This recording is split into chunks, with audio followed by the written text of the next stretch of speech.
سامعین محترم، قرآن مجید فرقان حمید کی سورہ بنی اسرائیل کی آیت نمبر 9 کا پہلا حصہ میں نے آپ کے سامنے تلاوت کیا۔ اللہ رب العالمین نے ارشاد فرمایا، ان ھذا القرآن یہدی للتی ہی اقوم۔ یہ جو اللہ کی کتاب قرآن مجید ہے، اس دنیا میں انسان کو سیدھا راستہ دکھانے والی یہ واحد کتاب ہے۔ اور یہ وہ کتاب ہے کہ جو اس کے دامن میں آ جاتا ہے، یہدی للتی ہی اقوم، یہ اس کا ایمان صحیح اور مضبوط بنا دیتی ہے۔ یعنی اللہ کریم نے ہمیں یہ رہنمائی دی کہ اگر کوئی شخص اپنی ذات میں ہدایت کو مضبوط کرنا چاہتا ہے، وہ یہ چاہتا ہے کہ راہ ہدایت پر میں ثابت قدم رہوں اور گمراہی سے دور رہوں، خالق کائنات نے فرمایا اس کے لیے اسے ان ھذا القرآن، اس قرآن کی طرف آنا ہوگا۔ جو کچھ قرآن مجید نے بتایا اس کو اپنی زندگی میں لانا ہوگا۔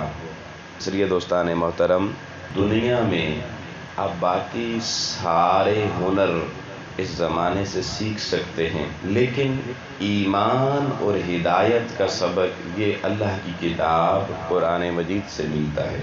حضور نبی کریم صلی اللہ علیہ وآلہ وسلم نے اپنی امت کو تعلیم دیتے ہوئے فرمایا کہ لوگو، اپنی اولاد کو 3 چیزیں سکھایا کرو۔ علموا اولادکم فی 3 خصال، ایک جگہ فرمایا ادبوا اولادکم 3 خصال، اپنی اولادوں کو 3 چیزیں ضرور سکھایا کرو۔ یہ والدین کی ذمہ داریاں بتا رہا ہوں اپنی اولاد کے حوالے سے۔ جو والدین یہ شکوہ کرتے ہیں کہ ہماری اولادیں آج سیدھے راستے پر نہیں ہیں، ہماری بات نہیں سنتی، ہم بڑے پریشان ہیں، اور اکثر لوگوں کو میں نے دیکھا ہے کہ وہ بڑے بڑے آستانوں پر بزرگان دین کے پاس بیٹھتے ہیں، اور جب ان سے ملاقات اور احوال کا تبادلہ ہوتا ہے، وہ یہ نہیں کہتے کہ ہمیں اللہ کی معرفت چاہیے، رسول کریم کی محبت چاہیے، ہماری زندگی سیدھے راستے پر آ جائے، ایسی رہنمائی دے دیں، بلکہ جب بھی کوئی بندہ بزرگوں کو ملتا ہے، نیک لوگوں کو، تو وہ اکثر ایک ہی بات کہتے سنا گیا ہے کہ بڑی پریشانیاں ہیں جی۔ پوچھا جاتا ہے پریشانی کیا ہے، وہ کہتے ہیں جی اے بچے گل نہیں منتے جی، بچے بگڑ گئے جی، اولادیں نافرمان ہو گئی ہیں، کوئی تعویذ دیں، کوئی دم کریں، کوئی دعا کریں، اولاد میرا کہنا ماننا شروع کر دے۔ سانے محترم، یہ بات بڑی دکھ بھری ہے کہ وہ اولاد کہ جس کے پیدا ہونے کی دعائیں کی گئیں، اللہ مجھے اولاد دے دے، منتوں مرادوں سے جس اولاد کو حاصل کیا جاتا ہے، اور پھر جس اولاد کے پیدا ہونے کے بعد ماں باپ اپنے لیے جینا چھوڑ دیتے ہیں، ساری زندگی اس اولاد کے لیے تڑپتے ہیں، جو کماتے ہیں اولاد پہ لگا دیتے ہیں، سارے زمانے کو پیٹھ پیچھے کر دیتے ہیں، اپنی اولاد کو بڑا کرنا ان کا بنیادی زندگی کا مقصد بن جاتا ہے، لیکن وہی اولاد ماں باپ کے آنگن میں کھیل کر جب جوانی کی دہلیز پہ قدم رکھتی ہے، تو اب ماں باپ کو جب آنکھیں دکھاتی ہے تو وہ ماں باپ ٹوٹ جاتے اندر سے، ان کے دل اس وقت پارا پارا ہو جاتے ہیں جنہوں نے ان کو ایک ایک شب اور ایک ایک دن یاد ہوتا ہے جو انہوں نے مشکل کاٹ کر پیٹ کاٹ کر اولاد پالی ہوتی ہے۔ اب وہ بے بس ہوتے ہیں، وہ اللہ والوں کے پاس جاتے ہیں، کہتے ہیں کوئی دعا کریں کہ ہماری اولاد راہ راست پہ آ جائے، اے لوگوں دیاں گلاں مندی ساڑی نہیں مندی۔ عزیزان محترم، میں وہ حدیث تحفے کے طور پہ اپنی گفتگو کے آغاز میں پیش کر رہا ہوں۔ امام الانبیاء علیہ السلام نے امت کو تلقین فرمائی کہ اپنی اولاد کو یہ 3 چیزیں لازمی سکھاؤ، اور جس شخص نے یہ 3 چیزیں اپنی اولاد کو سکھائی، میں تجربے کی بات بتا رہا ہوں، اس کو اولاد سے راحت اور نفع ہی ملتا ہے۔ پہلی چیز میرے محبوب صلی اللہ علیہ وآلہ وسلم نے فرمائی کہ اپنی اولاد کو سکھاؤ، علموا اولادکم قراءۃ القرآن، اپنی اولاد کو قرآن مجید کی قراءت سکھاؤ۔ توجہ رکھنا دوستان محترم، اولاد تھوڑی سی بڑی ہوتی ہے، مسجد ضرور بھیجتے ہیں ہم قاری صاحب کے پاس، کلمے یاد کر لے، نماز یاد کر لے، چلو ٹوٹا پھوٹا ناظرہ قرآن پڑھ لے، مگر حضور علیہ السلام نے صرف ناظرہ قرآن پڑھنے کی بات نہیں کی، کہا قراءۃ القرآن، قرآن کو صحیح پڑھنا اپنی اولادوں کو سکھاؤ، تلفظ کے ساتھ، مخارج کے ساتھ، حرکات کے ساتھ، کہ قرآن اولاد پڑھے اور کوئی سنے تو وہ کہے کیا کمال، اللہ کا قرآن پڑھ رہا ہے۔ یعنی قرآن کے ساتھ اپنی اولادوں کو متعلق کر دو، جوڑ دو قرآن کے ساتھ۔ کیوں؟ ان ھذا القرآن یہدی للتی ہی اقوم، کہ تمہیں زمانے کی دولتیں تمہاری اولاد کا ظاہری قد تو اونچا کر سکتی ہیں، زمانے کی ٹھاٹ باٹ، سرداریاں، شان و شوکت، وہ تمہاری اولاد کی ناک تو اونچی کر سکتی ہیں، مگر تمہاری اولاد کے دل میں ایمان کی طاقت فقط اللہ کا قرآن لا سکتا ہے۔ اس لیے فرمایا اپنی اولادوں کو قرآن کے ساتھ جوڑو۔ اب ہم سوچیں کہ ہم اپنی اولادوں کے قرآن کے ساتھ جڑنے کے حوالے سے کتنے فکر مند ہیں۔ تعلیم تعلیم ہر بندے کی زبان پر ہے، بچہ پڑھ جائے پڑھ جائے پڑھ جائے، کیا پڑھ جائے؟ میٹرک کر جائے، ایف اے کر جائے، بی اے کر جائے، ڈگری لے لے، نوکری مل جائے، ہر بندے کو فکر ہے۔ بھلے کوئی شخص مزدور ہے، بھلے کوئی شخص ڈرائیونگ کرتا ہے، بھلے کوئی شخص زمیندار ہے، ملازمت کرتا ہے، وہ اپنی اولاد پر سب سے زیادہ خرچ اس کی تعلیم کے باب میں کرتا ہے۔ مگر یاد رکھنا میرے دوستو، تمہارا بیٹا جغرافیہ پڑھ جائے، میتھمیٹکس پڑھ جائے، سائنس پڑھ جائے، باٹنی ایمبریولوجی پڑھ جائے، فزکس کیمسٹری پڑھ جائے، ساری تاریخ پڑھ جائے، تمہارے بچے کو یہ سارے علوم اچھا انسان نہیں بنا سکتے، اچھا مسلمان نہیں بنا سکتے۔ لوگوں، اگر اپنی اولادوں کو اچھا انسان اور اچھا مسلمان بنانا چاہتے ہو تو اس کے لیے ان ھذا القرآن یہدی للتی ہی اقوم، تمہاری اولاد کے سینوں میں ایمان پختہ فقط اللہ کا قرآن کر سکتا ہے، اور ہمیں اس کی فکر ہی نہیں ہے۔ آپ اپنے علاقے کا سروے کر لیں، اپنے گاؤں کا، آپ کو اندازہ ہو جائے گا، اپنے خاندان میں دیکھ لیں کتنے لوگوں کو یہ فکر ہے کہ میرے بیٹا قرآن کے ساتھ جڑا ہوا ہے یا نہیں، روزانہ کتنا وقت قرآن کے ساتھ گزارتا ہے۔ حضور نے منع نہیں کیا کہ اپنے بچے کو اسکول نہ بھیجو، فزکس نہ پڑھاؤ، بیالوجی نہ پڑھاؤ، انگریزی نہ پڑھاؤ، اردو نہ پڑھاؤ، نہیں، منع نہیں کیا، پڑھاؤ، مگر اتنا تو حیا کرنا چاہیے نا کہ اگر ہمارا بچہ روزانہ 10 گھنٹے 12 گھنٹے وہ باقی کتابیں پڑھتا ہے تو جو کتاب اللہ نے خود اپنے پاس سے بھیجی ہے وہ ہماری نسل اور ہماری اولاد ہمارے سامنے کتنی دیر پڑھتی ہے۔ اب یہاں سے تجزیہ کرتے چلے جانا، اولادیں بگڑ کیوں رہی ہیں، راستہ خراب اولاد کا کس نے کیا ہے؟ تو علموا اولادکم قراءۃ القرآن، اپنی اولاد کو سب سے پہلے قرآن سکھاؤ، قرآن کے ساتھ جوڑو۔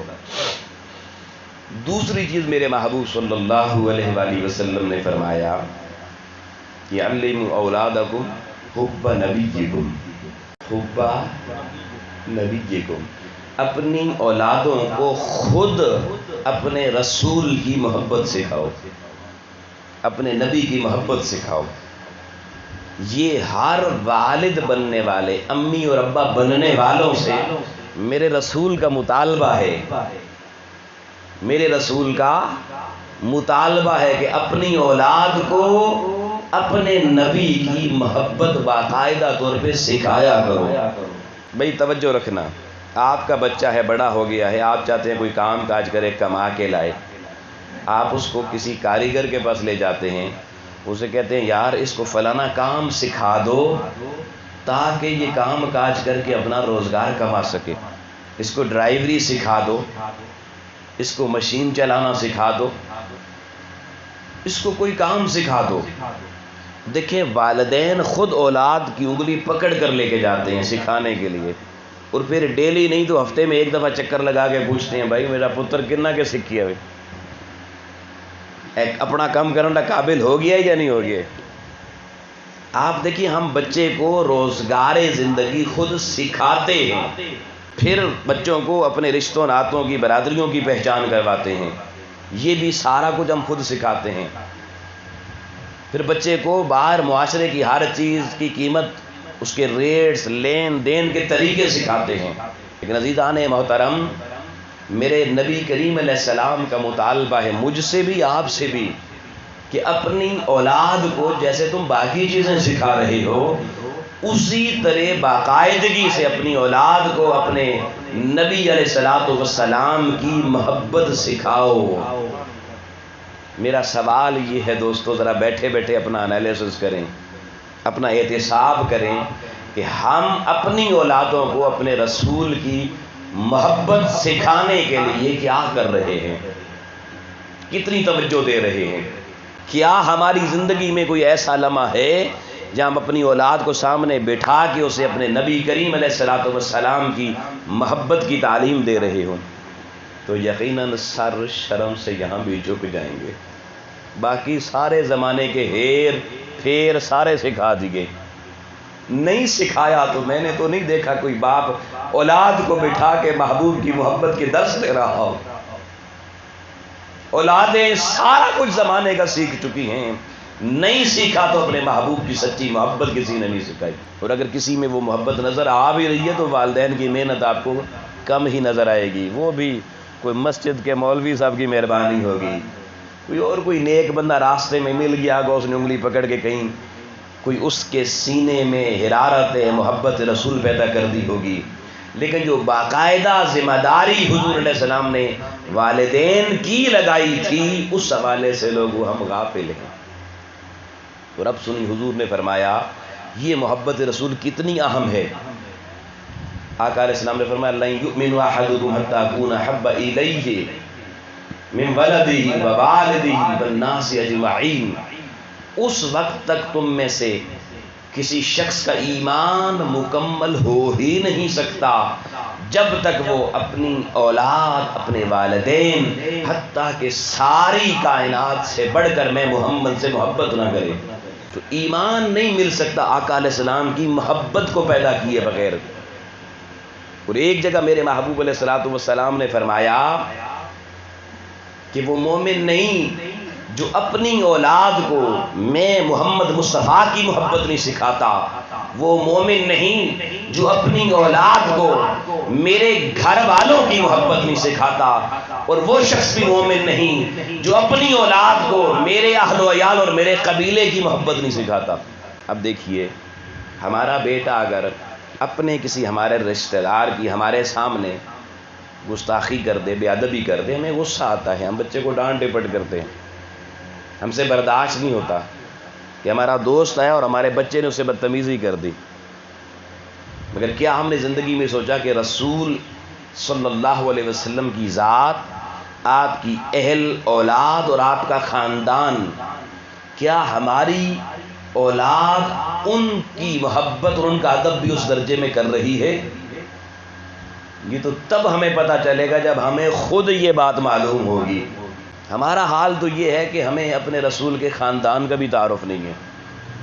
یہاں مجلس میں سے کسی کو میں اٹھا کے کھڑا کر کے پوچھ لوں حضور علیہ السلام کے 5 رشتہ داروں کے نام بتا دیں تو شاید بہت سے لوگ وہ بھی نہ بتا سکیں، اتنا تعلق بھی ہمارا رسول کے ساتھ نہیں جڑا ہوا۔ اور پھر گلے زمانے کے تو فرمایا میری محبت اپنی اولاد کو سکھاؤ، حضور علیہ السلام نے بتایا۔ اور تیسرا مطالبہ، مگر یہاں رکیے گا، ایک حدیث اور سنا دوں۔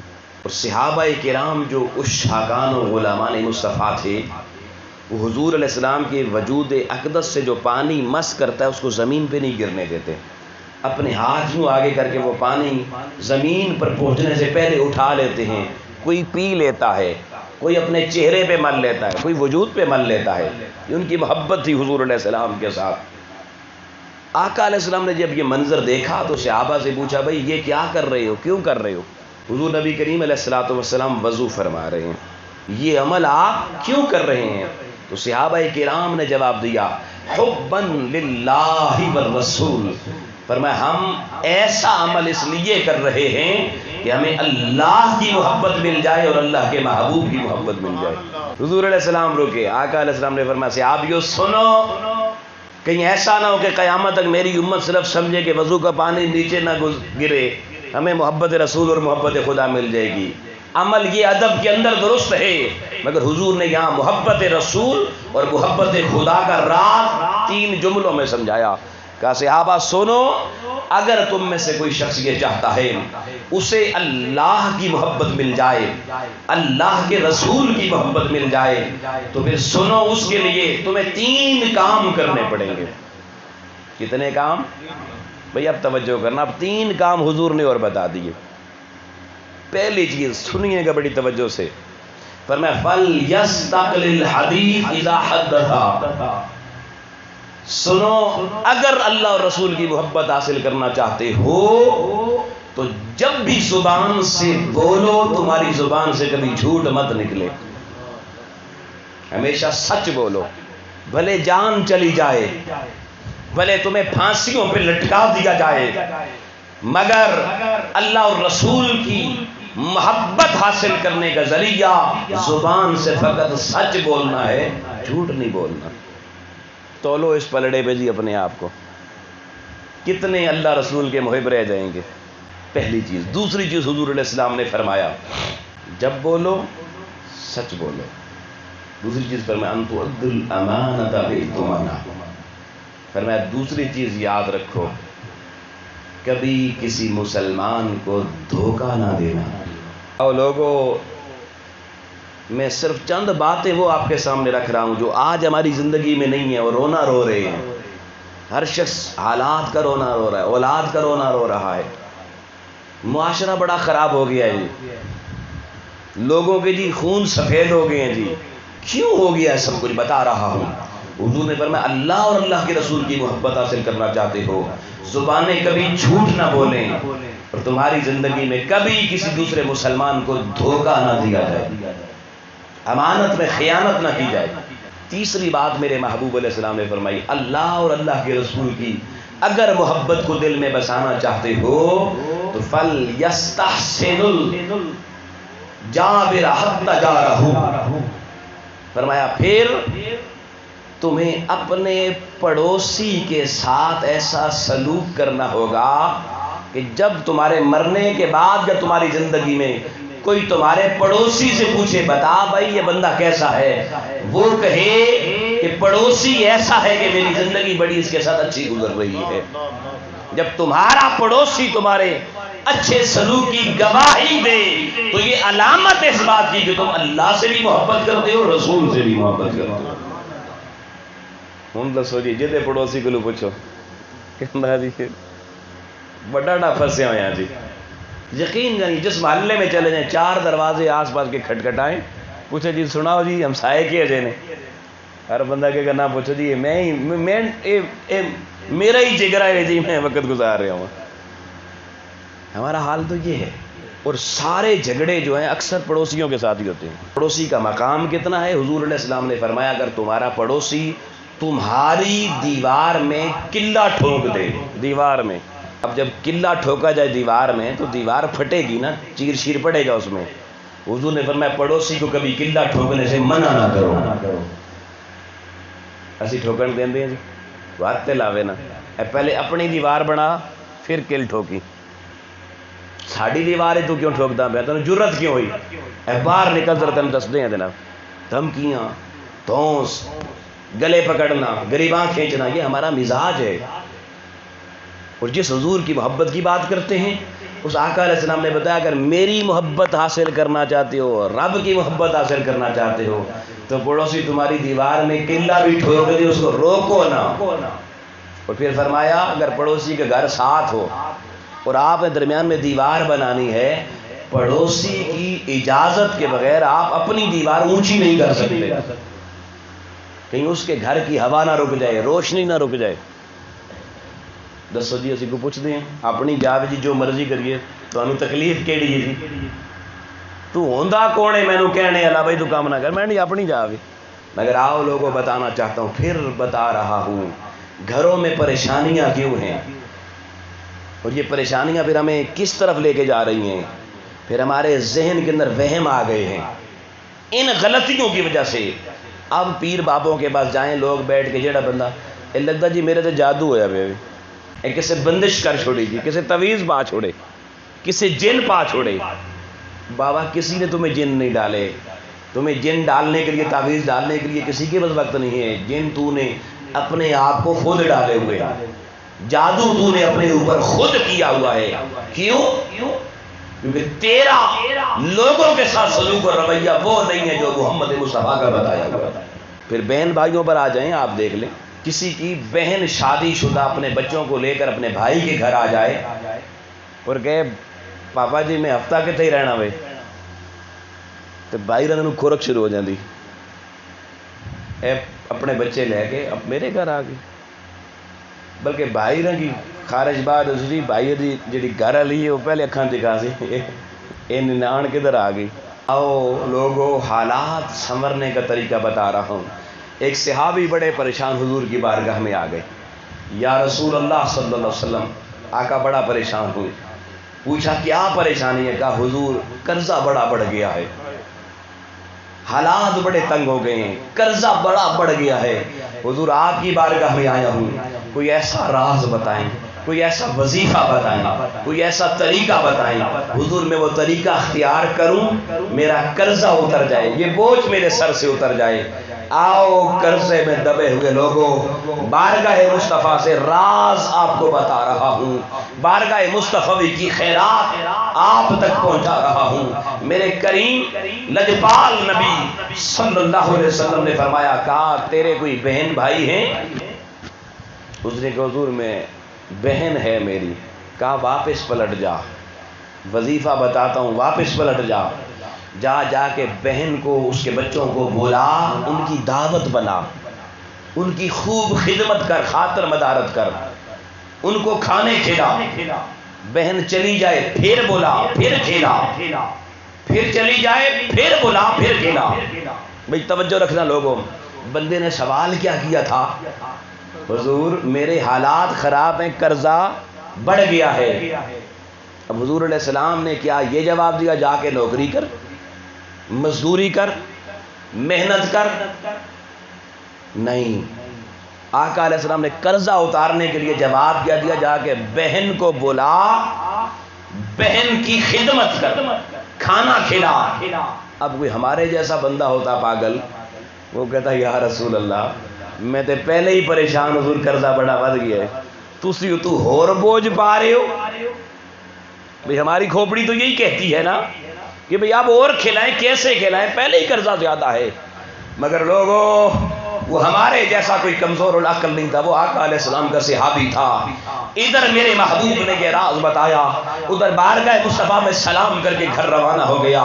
لوگوں 1-2 مہینے گزرے، حدیث میں آتا ہے پلٹ کے حضور کی بارگاہ میں آیا، اس کے چہرے پہ مسکراہٹ دیکھ کر میرے آقا نے پوچھا صحابی بتا وہ تیرے قرضے کا کیا بنا؟ وہ مسکرا کے کہنے لگا اے محبوب خدا، اللہ کی عزت کی قسم، جو فارمولہ آپ نے بتایا میں نے اس پر عمل کیا، اس عمل کے نتیجے میں اللہ نے میرا سارا قرضہ اتارنے کا اہتمام فرما دیا۔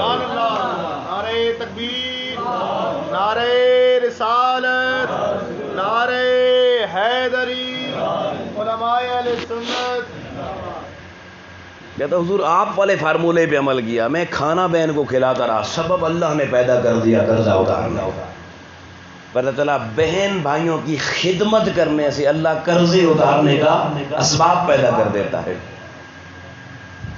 اور ہمارے اوپر قرضہ چڑھ جائے، خبردار میرے گھر نہیں آنا، اے میرے حالات ٹھیک نہیں ہیں۔ بتائیں ہم رسول کی دی ہوئی ڈائریکشن اور سمت میں چل رہے ہیں یا مخالف سمت میں چل رہے ہیں؟ تو یہ دوسری چیز حضور نے فرمائی، اپنی اولادوں کو میری محبت سکھاؤ۔ تو تیسری چیز حضور علیہ الصلوۃ والسلام نے فرمایا، ادبوا اولادکم حب اہل بیت، حب اہل بیت۔ فرمایا تیسری چیز یہ ہے کہ میری جو اہل بیت ہے، حب اہل بیتی، میرے گھر والوں، میرے اہل بیت کی محبت اپنی اولاد کو خود سکھایا کرو۔ کس کی محبت جی؟ اہل بیت کون ہیں؟ اہل بیت حضور کے گھر والے ہیں، حضور کی شہزادیاں ہیں، حضور کی ازواج مطہرات ہیں اور پنجتن پاک۔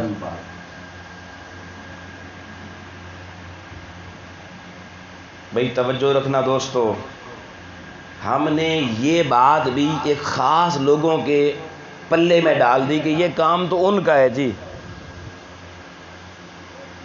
بڑی توجہ طلب۔ ہم نے اپنے مسلمانوں نے اپنے ہاں ایک خاص مخصوص لوگوں کے لیے کہا یہ اہل بیت کی محبت تو یہ ان کا کام ہے، ہمارا کام نہیں ہے۔ یہ ہمارا ہے یا نہیں، ہم اپنے محبوب سے پوچھتے ہیں۔ آقا فرما رہے ہیں، حضور فرما رہے ہیں کہ اپنی اولاد کو بچپن میں جیسے میری محبت سکھانی ہے ویسے میری اہل بیت کی محبت بھی سکھانی ہے۔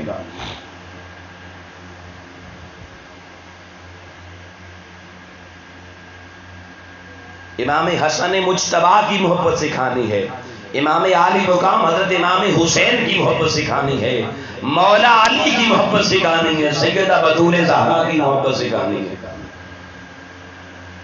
میں لوگوں آپ سے سوال کر رہا ہوں اور جواب آپ سے چاہوں گا۔ یہ بچے بیٹھے ہوئے ہیں، آپ میں سے کئی لوگوں کے یہ بچے ہوں گے، مجھے بتائیں آپ میں سے کون ایسا ہے جو اپنی اولاد کو گھر میں بٹھا کے حسنین کی محبت کا طریقہ بتاتا ہو، مولا علی کی محبت کا درس دیتا ہو، سیدہ فاطمہ الزہرا شہزادی کونین کی محبت اپنی اولاد کو سکھاتا ہو؟ کہاں ہے وہ مسلمان لوگوں؟ کہاں ہے وہ محمد عربی کا کلمہ پڑھنے والے جن سے میرے محبوب نے مطالبہ کیا تھا اپنی اولاد کو میری اولاد کی محبت سکھانا؟ اس زمانے کی دولتوں کی محبت سکھانے والے میرے معاشرے میرے محبوب کا اتنا بھی حیا نہیں رہا۔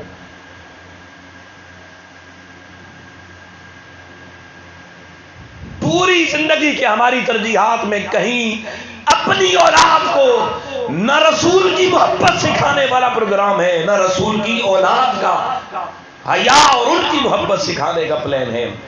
یہی وجہ ہے کہ آج اس وطن عزیز کی سرزمین پہ وہ ناصبی خارجی ملا پیدا ہو گئے ہیں جو آقا علیہ السلام کی اولاد کے خلاف انگلیاں اٹھاتے پھرتے ہیں۔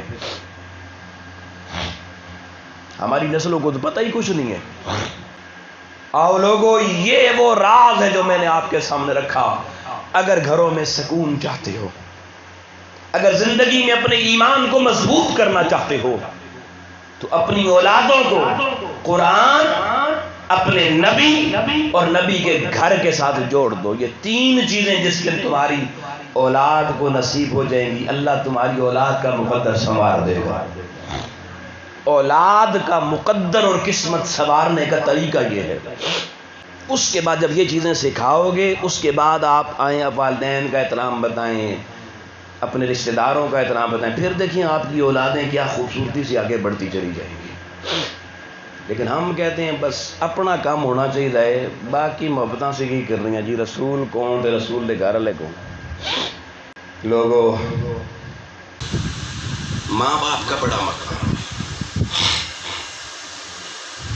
حتیٰ کہ حضور علیہ السلام نے فرمایا اگر ماں باپ دنیا سے چلے جائیں، حضور کی بارگاہ میں ایک آدمی آیا، اِنَّا رَجُلًا مِّن بنی سلمہ، حدیث میں آتا ہے کہ بنی سلمہ قبیلے کا ایک آدمی حضور علیہ السلام کی بارگاہ میں آیا اور یقول رسول اللہ صلی اللہ علیہ وسلم، وہ کہنے لگا یا رسول اللہ صلی اللہ علیہ وآلہ وسلم، آقا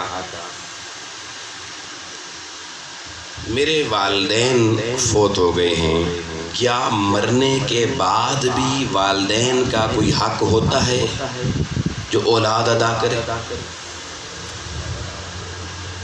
اب یہاں بھی نکتہ سننے، کیونکہ بہت سے لوگ آج یہ بھی ترس لے رہے ہیں کہ بس مر گیا مر گیا۔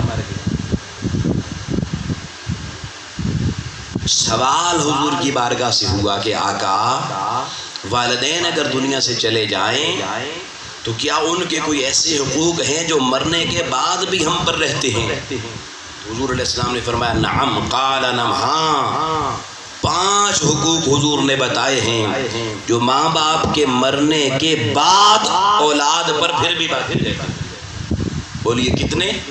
5 حقوق۔ یہ 5 چیزیں سن لو، جب تک تم زندہ ہو تمہارے والدین کے حق ختم نہیں ہوتے، تمہاری موت تک والدین کے حق ساتھ ساتھ چلتے ہیں۔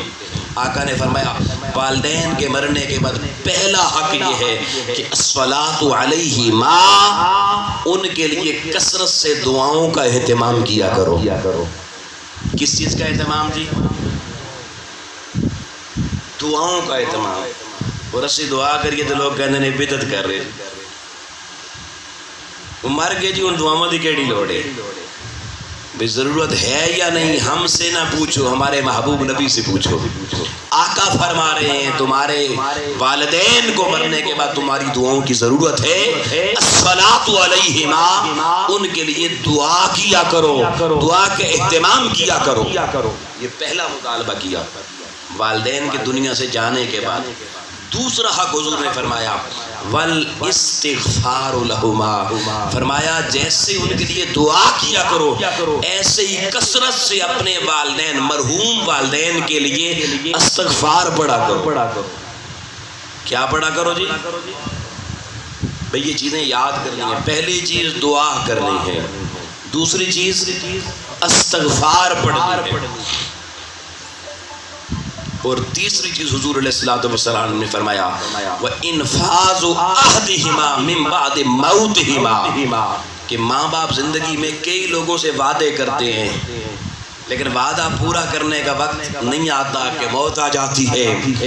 آقا علیہ السلام نے فرمایا اولاد پر لازم ہے کہ ماں باپ نے جس جس سے جو وعدے کیے ہوئے ہیں، جو لین دین ان کا رہتا ہے، وہ اولادیں ان کے کیے ہوئے عہد و پیمان کو ان کے جانے کے بعد ضرور پورا کیا کریں۔ تیسرا حق بتا دیا۔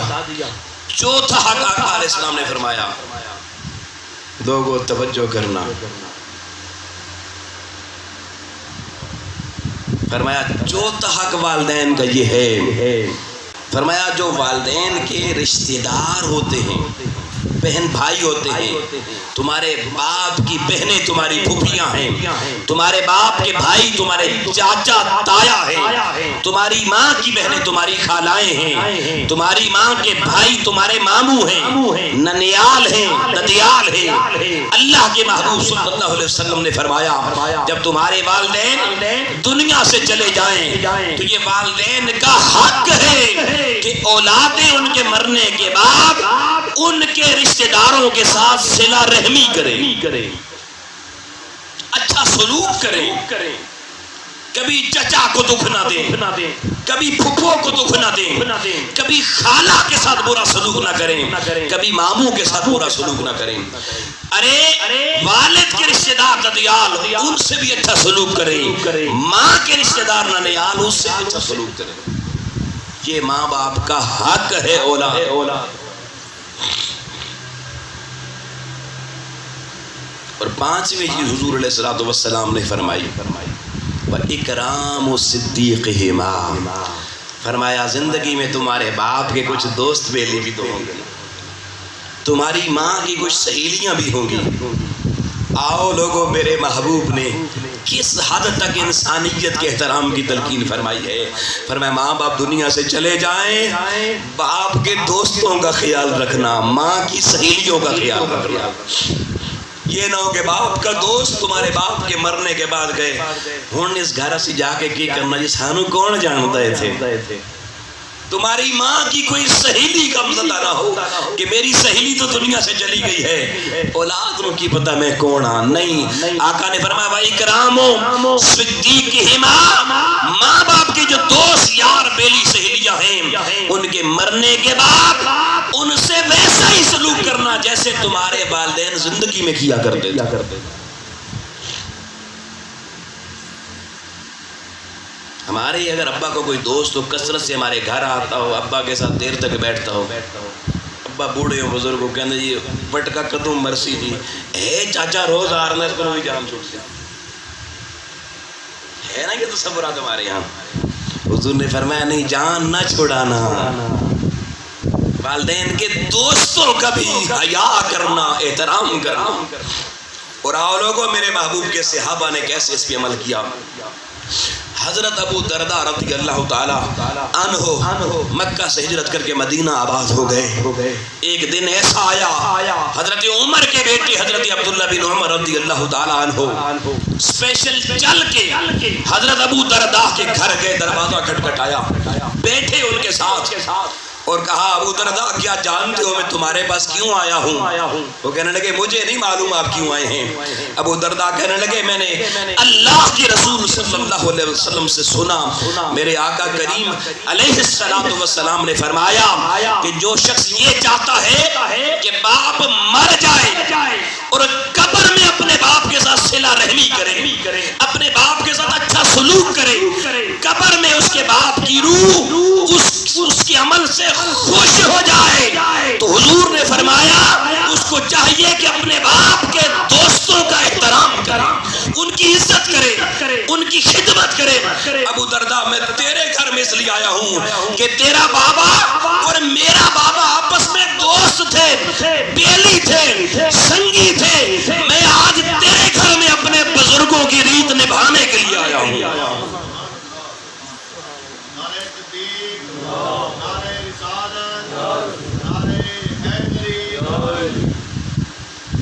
صحابہ کرام نے اپنے عمل سے بتا دیا کہ ماں باپ دنیا سے چلے جائیں ان کے دوستوں کا احترام ایسے کرنا ہے۔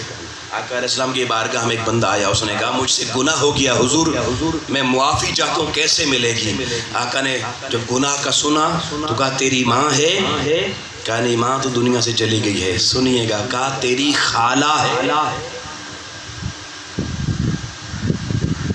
تیری خالہ ہے؟ اس نے کہا یا رسول اللہ خالہ ہے۔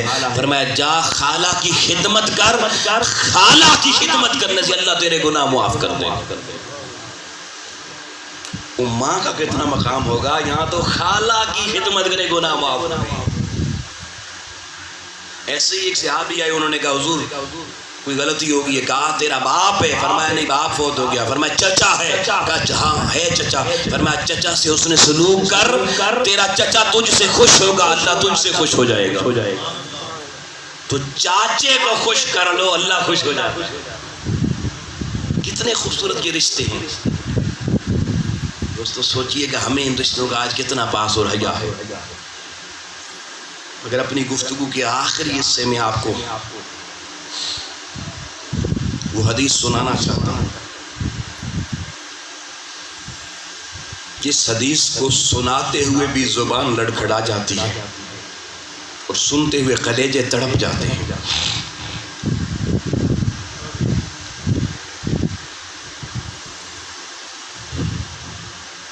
بے شمار حدیث کی کتابوں میں یہ روایت مختلف الفاظ کے ساتھ موجود ہے۔ امام بہقی نے دلائل النبوہ کے اندر اس کو روایت کیا، امام سخاوی نے المقاصد الحسنہ کے اندر اس کو روایت کیا،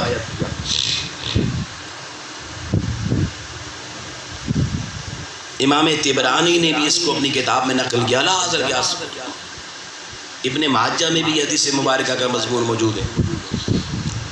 حضور نبی کریم علیہ السلام کی بارگاہ میں ایک صحابی نے اپنے باپ کی شکایت کی، اپنے باپ کی شکایت کی۔ شکایت کیا کی کہ حضور میرا باپ، بوڑھا باپ گھر میں ہوتا ہے، میں کماتا ہوں، میرا باپ مجھ سے پوچھے بغیر، میری اجازت کے بغیر میرا مال لے لیتا ہے اور خرچ کر دیتا ہے، تو یا رسول اللہ میرے ابے کو روکیے، میرے والد کو منع کیجئے، میری اجازت کے بغیر میرا مال نہ لیا کرے۔ یہاں بڑے بوڑھے بزرگ بھی بیٹھے ہیں، والدین بیٹھے ہیں، بیٹا حضور سے جا کے شکایت کر رہا ہے۔ آقا علیہ السلام نے اس بوڑھے بزرگ کو، صحابی کو اپنی بارگاہ میں بلوایا۔ جب پیغام بوڑھے کو ملا، اس نے کہا مجھے حضور کیوں بلا رہے ہیں؟ بتایا گیا تیرے بیٹے نے حضور کی بارگاہ میں تیری شکایت کی ہے۔ لوگوں بوڑھے کا دل کانپ اٹھا، بڑھاپے میں آج میری شکایت میرے ہاتھوں کے جوان کیے ہوئے جوان نے حضور کی بارگاہ میں کر دی۔ وہ بوڑھا بزرگ والد اپنے گھر سے حضور کی بارگاہ کی طرف چلا، بھوچل قدموں کے ساتھ، حضور کو میری شکایت لگی ہوئی ہے۔ اس نے راستے میں دل ہی دل میں کوئی شعر پڑھے، اونچی آواز سے نہیں پڑھے، اس کے کانوں میں بھی نہیں سنے، دل میں صرف پڑھے۔ چلتا ہوا لوگوں وہ صحابی بزرگ حضور کی بارگاہ میں حاضر ہو گیا۔ صحابی بارگاہ رسول میں بعد میں پہنچا، جبریل پہلے اتر آیا۔ اللہ کے بابو اس آنے والے بزرگ سے مسئلے پر بعد میں کرنا، شکایت پر پہلے اس سے پوچھنا اللہ نے یہ پیغام دے کے بھیجا ہے، حضور اس سے پوچھنا یہ راستے میں شعر کون سے دل میں پڑھتے ہوئے آ رہا تھا۔ بزرگ حضور کی بارگاہ میں یا رسول اللہ آپ نے بلایا، کہا بلانے کی بات بعد میں کریں گے، پہلے یہ بتا تو گھر سے چلا، راستے میں تو نے اپنے بیٹے کے حوالے سے کوئی شعر دل ہی دل میں پڑے، وہ کیا تھے؟ وہ مصطفیٰ کو سنا دے۔ وہ کہنے لگا اشہدو انک رسول اللہ صلی اللہ علیہ وسلم، آقا میں گواہی دیتا ہوں آپ اللہ کے سچے رسول ہیں، اللہ نے میرے دل کا راز آپ تک پہنچا دیا ہے۔ تو سنیے حضور، میں اپنے گھر کی چوکھٹ سے جب نکلا مجھے پتا چلا میرے بیٹے نے میری شکایت کی ہے، حضور میرا دل بڑا بوجھل ہوا، بڑا دکھی ہوا۔ حضور میں نے دل میں کہا میرے بیٹے مجھے وہ دن یاد ہے جب تو پیدا ہوا تھا، اور اس دن جس دن تو میرے گھر میں آیا تھا اس دن تیرے باپ نے اپنے لیے جینا چھوڑ دیا تھا، تیرے لیے جینا شروع کر دیا تھا۔ پھر وہ مجھے بچپن کی راتیں یاد ہیں، گرمی سردی کی راتیں یاد ہیں، جب میرا بیٹا یا رسول اللہ تڑپتا تھا، اس کے دل میں تڑپ بعد میں دل بھڑکتا تھا، باپ کا پہلے بھڑکتا تھا۔ اس کی ضرورت کو میں نے اپنی ضرورت سمجھا تھا، اس کے تڑپنے کو میں نے اپنا تڑپنا سمجھا تھا، اس کی مشکل کو میں نے اپنی مشکل سمجھا تھا۔ بڑی محنت کر کے حضور اس کو پالا تھا، پال کے جو کمایا اس پہ لگایا، یہ بڑا ہوتا گیا حضور میں بوڑھا ہوتا گیا، یہ جوانی کی طرف گیا میں بوڑھاپے کی طرف چلا گیا۔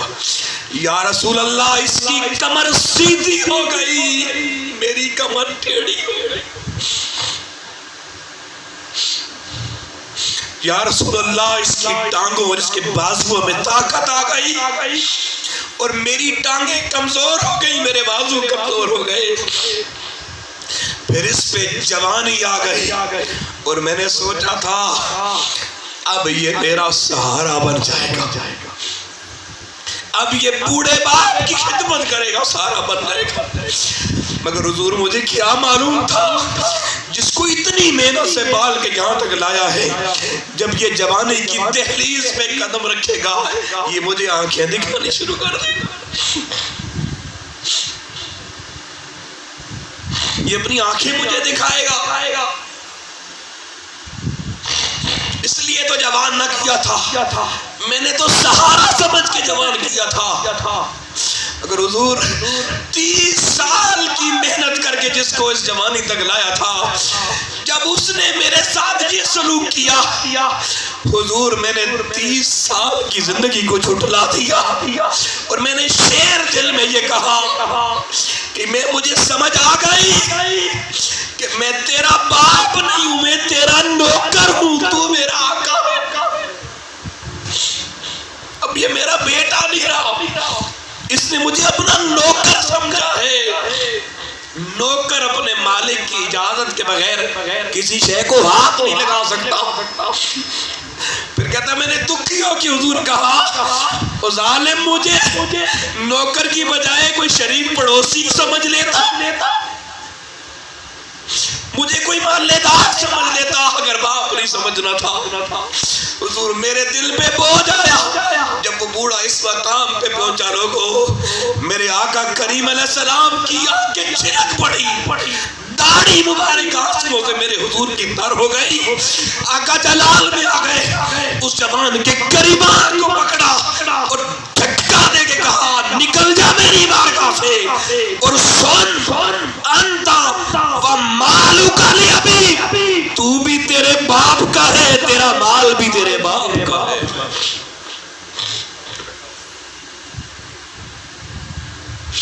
تو بھی تیرے باپ کا، تیرا مال بھی۔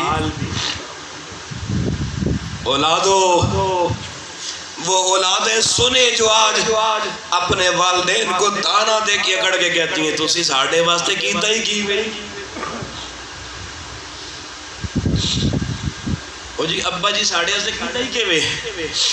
مجھے وہ جوان یاد ہے جو اپنے بوڑھے باپ کو یہ تانا دے رہا تھا تسی میرے سے کیتا ہی کے وے، اور اس کا باپ بڑے جگرے کے ساتھ مسکرا کے کہہ رہا تھا پتر کوئی گل نہیں، تیرا ویلا بھی آنے والا ہے، تیرا ویلا بھی قریب ہے۔ آج اپنے باپ کو تانا دینے والے تو نے میرے لیے کیا کیا، کل تیری اولاد جوان ہونے تو پھر میں پوچھوں گا یہ تانا کیسا تیر بن کے لگتا ہے۔ والدین کو پہچانو لوگوں، ان کی عزت کرنا سیکھو، ادب کرنا سیکھو، والدین کو دکھ نہ دو، والدین کے رشتہ داروں کو دکھ نہ دو، سنبھالو اپنے آپ کو۔ اور یہ ساری چیزیں مگر سمجھ تب آئیں گی دوستو جب وہ تین محبتیں جن کا میرے حضور نے مطالبہ کیا ہے وہ سمجھ میں آ جائیں گی۔ پھر دوہرا رہا ہوں آخر میں، ایک قرآن کی محبت، اپنی اولاد کو قرآن سکھاؤ، دوسرا اپنے نبی کی محبت سکھاؤ، اور تیسرا حضور کی آل پاک کی محبت سکھاؤ۔ محرم الحرام کا مہینہ ہے، صرف آخر میں چند جملے آل پاک کی حضور عرض کر کے اجازت لے رہا ہوں۔ اہل بیت کی محبت بھی اس امت پہ فرض ہے دوستان محترم۔ آقا علیہ الصلوۃ والسلام کی گود میں حضرت امام حسین علیہ السلام بیٹھے ہیں، کھیل رہے ہیں صحن آنگن رسول میں۔ تو بچہ جب گود میں بیٹھا ہو تو بچہ حرکتیں کرتا ہے، پاؤں ادھر ادھر مارتا ہے، ہاتھ مارتا ہے۔ سید الشہداء امام حسین علیہ السلام اپنے پاؤں سے نہ حضور علیہ السلام کے ٹانگوں پہ ٹھونگے ایسے مار رہے تھے، ایسے کر کے۔ زوجہ رسول ام المومنین حضرت ام سلمہ رضی اللہ تعالی عنہ نے جب دیکھا کہ آقا کریم علیہ السلام کے شگفتہ وجود کو حضرت امام حسین جو بچے ہیں وہ ایسے لاتیں مار رہے ہیں، ٹانگیں مار رہے ہیں، پاؤں مار رہے ہیں، تو انہوں نے وہ قریب ہی بیٹھی ہوئی تھی، تھوڑا اور قریب ہو کے ام المومنین نے صرف اپنے ہاتھ سے ایسے نا حضرت امام حسین کے پاؤں پہ ٹھونگ ماری۔ لوگوں میرے محبوب کی نظر پڑ گئی کہ ام سلمہ نے میرے حسین کے پاؤں کو ایسے ذرا سا جھٹکا ہے، حضور کا چہرہ سرخ ہو گیا۔ آقا نے کہا ام سلمہ تو نے میرے حسین کو تکلیف کیوں دی ہے؟ حضرت ام سلمہ کہنے لگی حضور مجھ سے غلطی ہو گئی ہے، میں نے تو فقط حسین کو ذرا روکنے کی کوشش کی کہ یہ اپنی ٹانگیں آپ کے جسم نازنی پہ مار رہے تھے۔ لوگوں میرے محبوب سرخ چہرے کے ساتھ ام سلمہ خبردار میرے حسین کو آئندہ ایسے ٹھونکنے کی کوشش بھی نہ کرنا۔ لوگوں میں سوچتا ہوں جس میرے محبوب کو اپنی آل اور اپنے بیٹے حسین سے اتنا پیار تھا کہ حسین کے پاؤں پہ ام سلمہ کا ٹھونکنا جن محبوب نے برداشت نہ کیا، کربلا میں جب وہ سر حسین کٹا ہوگا اس وقت گنبد خضرا میں لیٹے میرے رسول پہ کیا گزری ہوگی۔ پھر یہی نہیں، پھر حسین جب چلنے کھیلنے بھاگنے کے قابل ہوئے تو امام سلبی فرماتے ہیں حضرت امام عالی مقام حضرت عمر کے بیٹے حضرت عبداللہ بن عمر کے ساتھ مٹی میں کسی جگہ کھیل رہے تھے میدان میں، اچانک دونوں بیٹے میرے نبی کے شہزادے حسین اور عمر کے بیٹے حضرت عبداللہ بن عمر مٹی میں گر گئے۔ اب عبداللہ بن عمر تھوڑے بڑے تھے، جلدی اٹھ گئے، کپڑے جھاڑ دیے، مگر امام عالی مقام جو مٹی میں گرے، مٹی کپڑوں میں لگی، میرے حسین نے لوگوں رونا شروع کر دیا۔ میرے محبوب محمد عربی صلی اللہ علیہ وسلم نے اپنے شہزادے کو اٹھایا، مٹی جھاڑی، مگر حسین چپ نہ کیا، روتے رہے۔ آقا کی طبیعت نے نہ چاہا کہ روتے ہوئے حسین کو میں در سیدہ فاطمہ پہ لے کے جاؤں۔ آقا نے حسین کو چپ کروانے کے لیے کیا کیا؟ آؤ لوگ امام سلبی کہتے ہیں آقا نے اپنے مٹھی کو بند کیا اور زور سے اس مٹی پر جہاں حسین گرے تھے یوں مکہ زمین پہ مارا، اور کیا جملہ کہا؟ آقا نے کہا اَضُرِبَتْ حُسَيْنَ، تو نے میرے حسین کو مارا، تو نے میرے حسین کو مارا ہے۔ امام حسین کی طبیعت، بچہ دیکھے نا کہیں گر جائے، کوئی بچے کو کچھ کہے، آپ اس کو کچھ کہیں تو بچہ خوش ہوتا ہے، تھوڑا خوش ہوئے۔ میرے محبوب نے دوبارہ مٹھی زمین پہ ماری، پھر جلال میں کہا اَضُرِبَتْ حُسَيْنَ، تو نے میرے حسین کو مارا ہے۔ تیسری بار لوگوں پھر میرے محبوب نے اپنے دست اقدس سے مکہ بنا کر زمین پہ مارا اور کہا اَضُرِبَتْ حُسَيْنَ، میرے حسین مسکرانے لگ گئے۔ مسکرانا تھا، میرے آقا نے اپنی آغوش میں لیا، پیار کیا، گھر میں گئے، لوگوں کلیجے پہ ہاتھ رکھ کے ذرا سوچنا، جس محمد مصطفیٰ صلی اللہ علیہ وسلم کو اگر مٹی وجود پہ لگے، حسین کی آنسو نکل آئے، میرے محبوب مٹی سے بدلہ لے، اور کربلا میں جن ظالموں نے حسین کے خانوادے کو شہید کیا ہوگا ان سے محمد کتنا بڑا بدلہ لے گا۔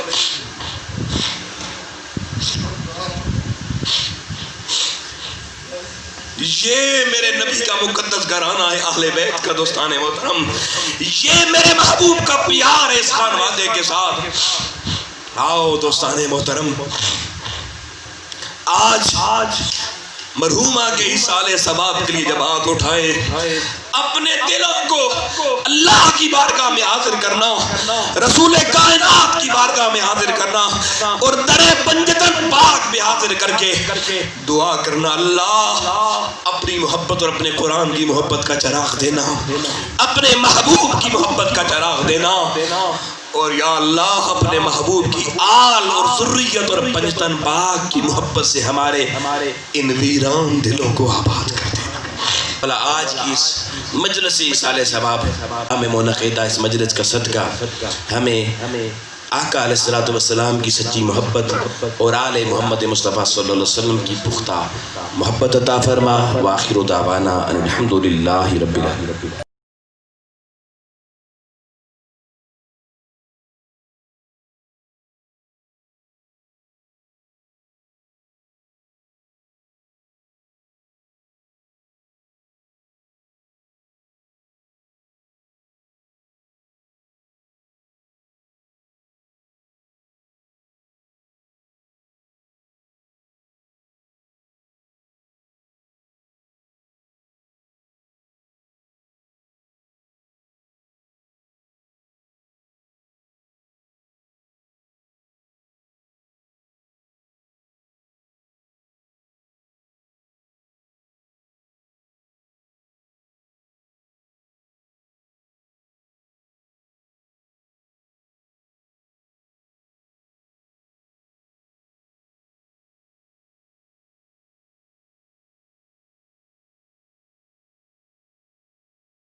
آج کی اس مجلس ایصال ثواب اور ماہ محرم الحرام کی منعقدہ اس مجلس کا صدقہ ہمیں آقا علیہ الصلوۃ والسلام کی سچی محبت اور آل محمد مصطفیٰ صلی اللہ علیہ وسلم کی پختہ محبت عطا فرما۔ وآخر دعوانا الحمدللہ رب العالمین۔